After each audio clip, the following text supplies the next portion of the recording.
नमस्कार. आज आपण 20व्या श्लोकाचा अर्थ जाणून घेणार आहोत. भगवंत आता आपल्या प्रतिज्ञेप्रमाणे 20व्या श्लोकापासून 39व्या श्लोकापर्यंत प्रथम आपल्या 82 विभूतींचे वर्णन करीत आहेत. श्लोक 20. अहमात्मा गुडाकेश सर्वभूताशय स्थितः अहमादिश्च मध्यं च भूतानामन्त एव च. श्लोकाचा अर्थ: हे अर्जुना, मी सर्व भूतांच्या हृदयात असलेला सर्वांचा आत्मा आहे. तसेच सर्व भूतांचा आदी, मध्य आणि अंतही मीच आहे.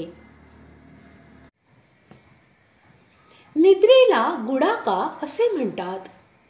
तिचा जो स्वामी त्याला गुडाकेश असे म्हणतात.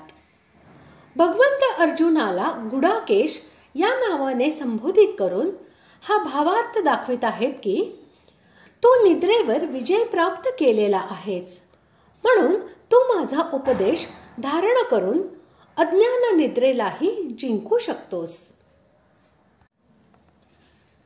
सर्व प्राण्यांच्या हृदयामध्ये वसणारे जे चेतन आहे, ज्याला पराप्रकृती आणि क्षेत्रज्ञ असेही म्हणतात, त्याचेच वाचक येथे सर्व भूताशय स्थितः या विशेषणासह आत्मा हे पद आहे.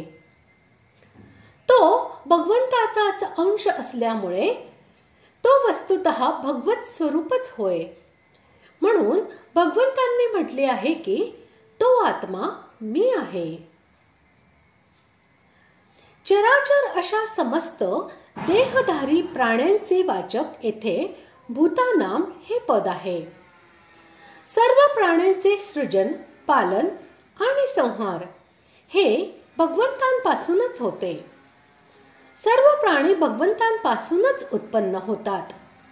ते त्यांच्यामध्येच स्थित आहेत आणि प्रलय कालामध्येही त्यांच्यातच लीन होतात. भगवंत सर्वांचे मूल कारण आणि आधार होत. हेच दाखविण्यासाठी भगवंतांनी स्वतःला त्या सर्वांचा आदी, मध्य व अंत असे सांगितले आहे.